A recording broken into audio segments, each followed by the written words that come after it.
starts now.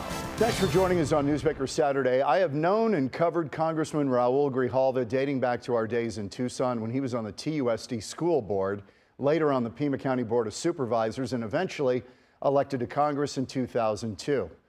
I've always enjoyed having him on the program because whether you agree with him or not on the issues, he will always tell you what he thinks without pulling any punches. Congressman Raúl Grijalva joins me now on Newsmaker Saturday. Great to see you.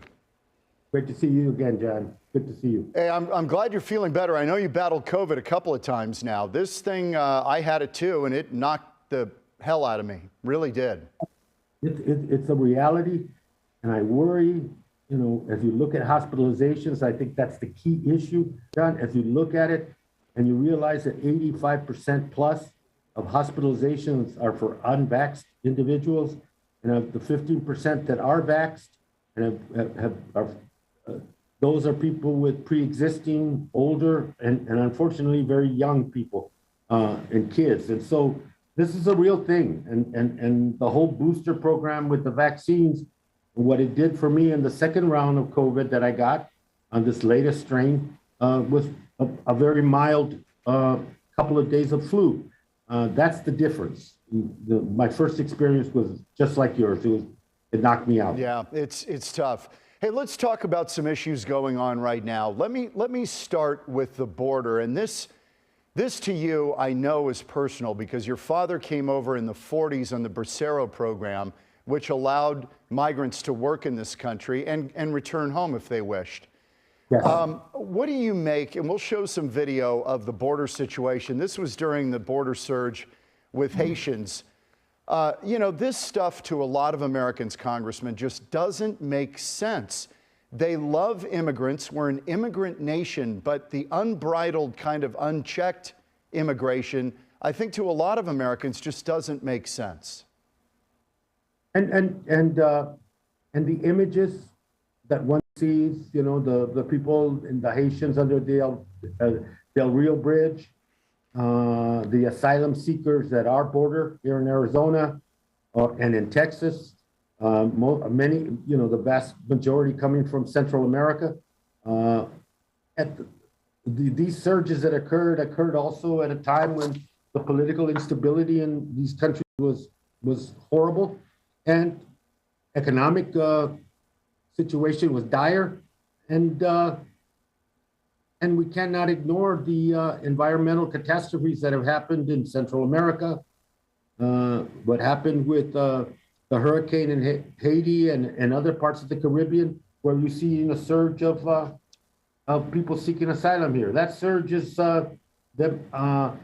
that's got its own inertia, and it pushes people to try to do something for their lives. And the images, I think, leave an impression that this is something that is completely out of control. I granted that there is not enough resources on the border to deal with the expanded number of people, but you know, the issues that we hear from governors and gubernatorial candidates and people running for the U.S. Senate and some for Congress about that we just need to militarize it, lock it down, and that'll be the end of it.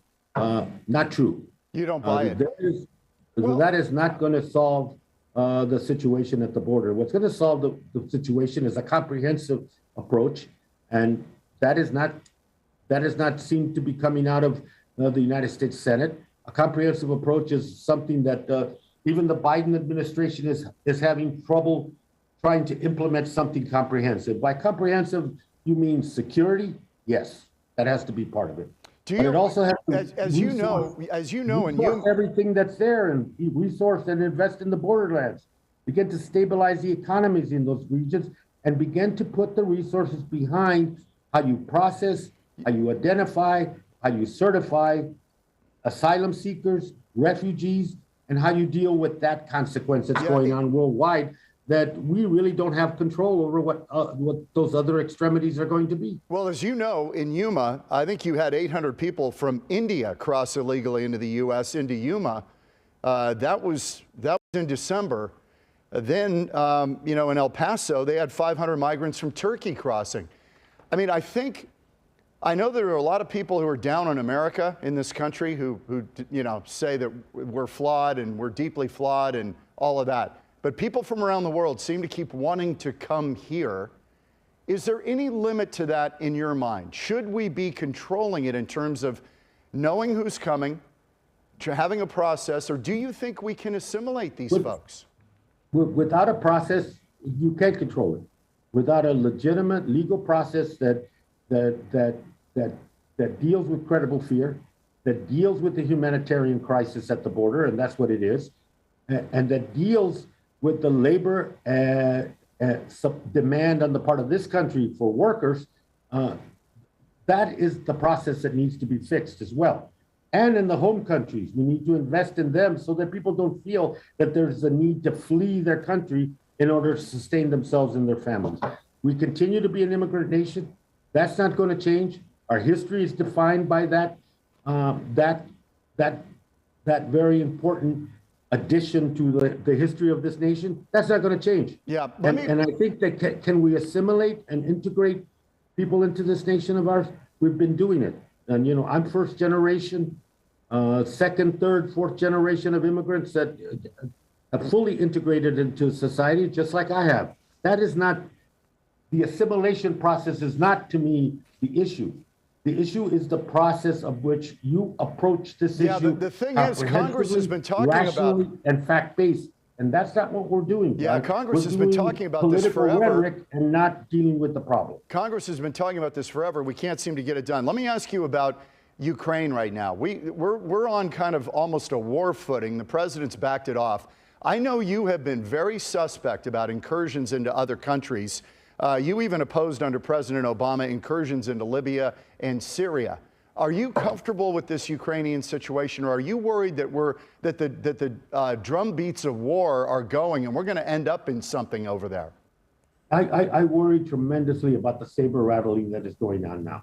I think the initiative needs to be diplomatic and economic, and as a means to bring Russia to some rational discussion about their potential incursion into sovereign Ukraine.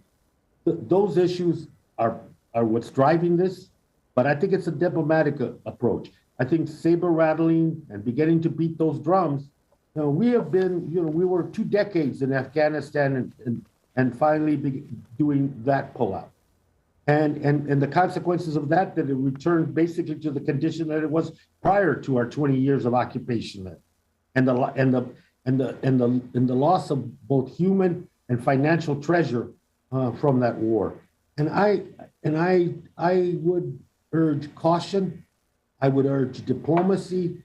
I would urge that we not saber rattle, and that we look at the community of nations to be the pressure point. Yeah, you might get a lot of strategy. I worry tremendously that once we start rattling the drums and crossing the swords, that the next logical step is for us to be involved in another military conflict, which I don't think the American people want. No, and I think you may get a lot of Republicans actually who agree with that. Let me ask you about this situation with the Democratic Party right now. Are you concerned that this 2020 election, some of the new data is showing that there is a big swing away from the Democratic Party among Hispanic voters? This is a huge voting bloc. It is the biggest non-white voting bloc in the country at 19% versus 12% for African Americans. Do you worry that some of the Democratic messaging is putting off Hispanics who are hardworking, religious, maybe anti-abortion, hard work, get government out of my life? Do you worry that some of the messaging is turning these people off and driving them to the Republican Party? I think the messaging on the part of the Republican Party relative to what Democrats are doing or not is the cause of that. I worry in the sense that, like in any election, and I worry that we're losing, that I think Democrats have to do a much better job of communicating what they've done. For example, I'm a Democrat House of Representatives in Congress, and I did my job. My job 2 years ago and 4 years ago was to produce legislation and produce action in a certain way. And I think Latino voters support those actions. They support universal pre-K. They support childcare for working families. They support the infrastructure bill. They support more access and equity in education. They support doing something about climate change. They support that corporations need to pay their fair share. You know, I intend to run on my record. Yeah. I did my job. The fact that the Senate, through its own fog, has not done anything, the fact that, you know, that the Biden administration is hesitating on some initiatives, that's their issue and their problem. But I think as a House member, I'm going to be able to say from this vantage point as a Democrat, I did my job. But let me ask you quickly, Congressman, what you just ticked off as the issues. The Democracy Fund voter group study said that 70% of Hispanic voters rated jobs, the economy, health care, and coronavirus as issues that were very important to them. They didn't mention climate change. They didn't mention some of this stuff. Others have, of all the demographic subgroups in this country, the one group, and that was a poll that was done 2 years ago, maybe 2.5 years ago, of the Latino community in terms of climate change, they rated the highest in the 60, 70% about government needed to take action immediately to begin to reverse the climate crisis. That's the data that I'm going to, and I'm glad to provide it to anybody that's interested. But I'm very secure in the fact that I think that support in the Latino community for doing something significant about climate change and beginning to reverse the climate crisis is very strong. Okay, one more thing, and we're running a little low on time. Voting. Yeah. Okay, I know you're concerned about disenfranchising voters through laws for voter ID. American adults, according to this study, they favor voter ID laws. 81% favor making early voting easier and voter ID laws. And 62% of Democrats feel that way. So how far do we go on just kind of opening the door on voting and having no ID, just to make it available to everyone to vote without any ID? No, I think that the premise of being able to prove that you are a qualified citizen to vote in an election is valid. I had to do it. Other people had to do it when I registered to vote many years ago. So that's not the issue with me. The issue, though, is suppression. The issue is disfranchisement. And for instance, the laws at the Arizona legislature, some jurisdictions will be able to vote by mail, others don't. A complete purging of everything. The ability for the legislature to call undo an election based on their own action. The onerous over request for identification. I think that's a different story. And moving polling places, reducing polling places, targeting certain communities. It's interesting that validation of being a credible voter, not a problem. But putting barrier after barrier legislatively, there's a different intent there. And that intent is to minimize the importance and the power of certain communities versus the importance and power of those communities that are in charge of now. A fair election means there's a winner and a loser. An election as it's being set up is to make those elections almost guarantee who the winner is going to be. And that's not a democracy. And that is why I believe the Senate should have busted that filibuster on the Voting Rights Act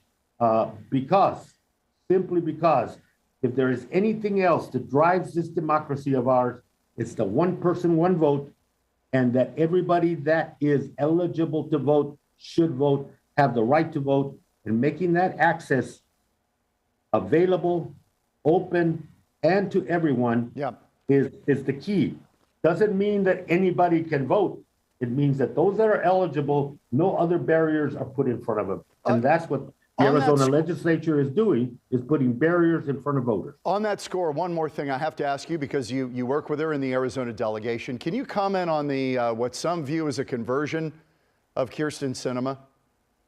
You talked about the filibuster in the Senate. Were you concerned about her opposing Build Back Better not going along with abolishing the filibuster in the Senate? No, I was not only concerned, very disappointed, John. The issue is here was an investment that the American people liked. And by the way, work and all that legislation they're dealing with, the House passed and sent to them. And there it sat, and it continues to see a lot of good pieces of legislation. My point being that the disappointment is that there was a moment in history where political risk is part of our reality. And I think that moving the bill back forward better, taking care of the voting rights and passing that were worthy of busting the filibuster. And the fact that it is not done, I think creates a legacy. And the legacy is the bills that are being passed in the Arizona legislature to suppress voters. Those will be Sinema's legacy. Congressman Raúl Grijalva, great to see you again. And my pleasure, John. Good to see you. Good to see you, and we'll have you back. Deal? Anytime. Anytime. We got it. Okay. Thanks to you, as always, for watching Newsmaker Saturday. If you want to see a prior show, you heard about a prior show, you want to look through our archives, this is the way to do it. Go to fox10phoenix.com/newsmaker or open up the photo app on your screen. Take the QR code. It'll take you right there. That's it for us this week on Newsmaker Saturday. We'll see you next weekend.